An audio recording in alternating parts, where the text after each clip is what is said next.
Hey everybody, I'm Matthew Still. Here's your talking points. Governor Greg Abbott back in town this week touting a new antibody drug that'll help in the fight against coronavirus. And we sit down with Lubbock County Sheriff Kelly Rowe as he prepares for yet another 4-year term. From the studios of KAMC Television in Lubbock, your local election headquarters. This is Talking Points with Bryan Mudd. Thanks for joining us. Quite a busy week here on the South Plains. It started off with a contentious battle at City Hall about abortions and ended with a visit from the governor who says the cavalry is coming as it relates to COVID-19. The first medical treatment that has been made for COVID-19 has now arrived.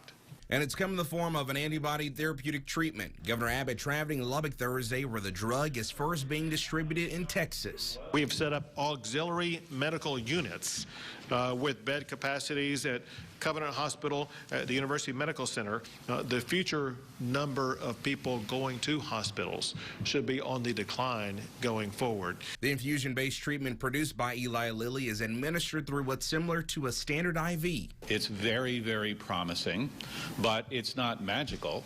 It still has to be given to the right group of people. Those would be 65 and older in the early stages of COVID. If you don't have COVID, you wouldn't qualify. If you're late stage in having COVID, you wouldn't qualify. Anybody in a nursing home who gets COVID and is in the early stage of it, they will have access to this therapeutic drug. And while it's promising, officials say it's no excuse to let our guards down.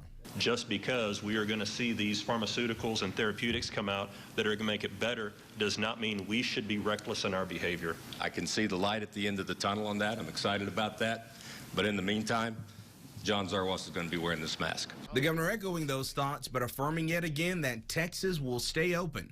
Statewide, we're not going to have another shutdown. Shutdowns will not lead to the positive results that some people think. But telling us that things should start to get much better thanks to this groundbreaking antibody. The goal is to give it to them at such an early date that it will keep them out of hospitals. And that will be one of the strategies used to make sure that we are able to reduce hospitalizations, whether it be in Lubbock or any place in the state of Texas.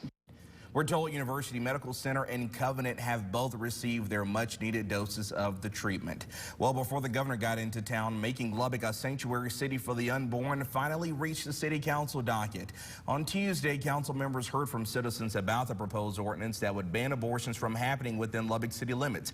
Of course, it's all in response to Planned Parenthood making its return here earlier this fall. It was a highly anticipated event, talked about for weeks. Hundreds of people from both sides of the issue signing up to speak and make their voices heard. You have a social and you have a moral responsibility to the citizens of this city. But with great responsibility comes great weightiness. Allowing abortions will allow a curse over this city.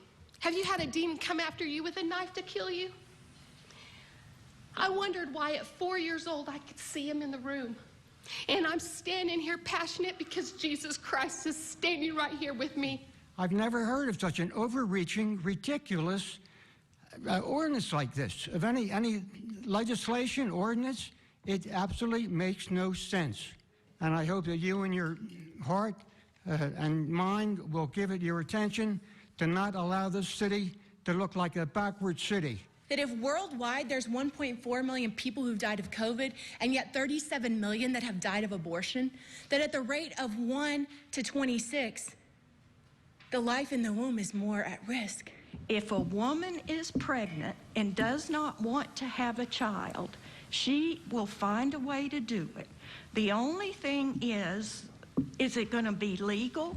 Or is she going to go across the border to Mexico and get an abortion that's done bad and could possibly kill her and the baby? While living in Germany, I was able to visit the Nazi concentration camp of Dachau. What happened in Dachau could happen here.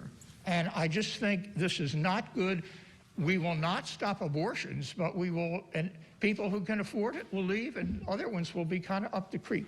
One city is going to be the one to overturn Roe v. Wade. Why couldn't that be us? Ms. Fletcher. The kingdom of darkness. This is about the ordinance of the city. Ms. Fletcher, sir. Ms. Fletcher, I've not heard it about the ordinance. The kingdom of darkness, you got to closely relate that to the ordinance. Okay, because you want the this is about the ordinance. Yes, okay? yes, sir, it is. Please. Yes, sir. Yes, sir, it is. Because if you pass this ordinance in this city will have a curse upon it. You've already said that. And it will affect every person in this city. Okay. Well, after over 5 hours of listening to citizens, the council voted unanimously against adopting the ordinance, saying it's just not enforceable. I don't believe that the regulation of abortion is a municipal issue. If Roe versus Wade were to be overturned, and hopefully it will be overturned, the 10th Amendment, as was pointed out earlier this evening, the 10th Amendment would then dictate that abortion would be regulated at the state level, as it was prior to 1973. This is about, in my opinion, the law. Whether you like it or not, Roe versus Wade is the law of the land. It has been.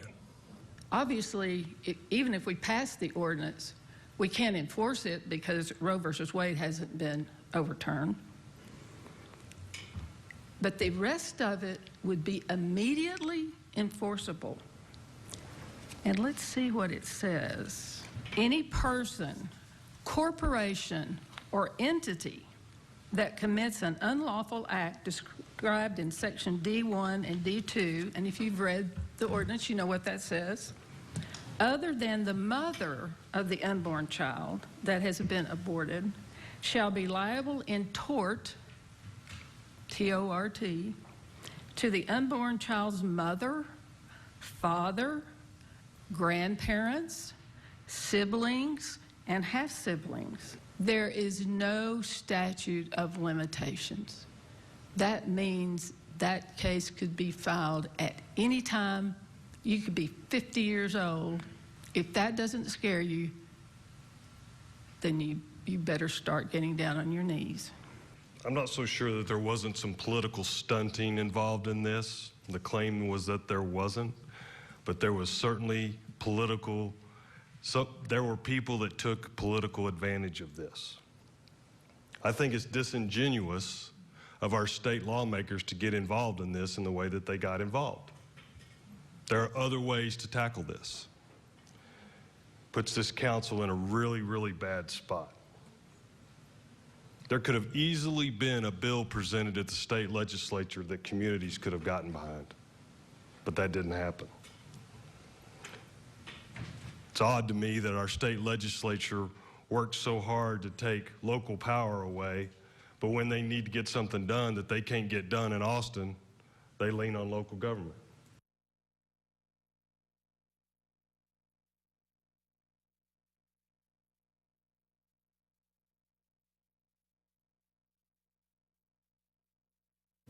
And because City Council decided not to adopt the ordinance, we can expect to see the issue on the upcoming May 2021 ballot. Well,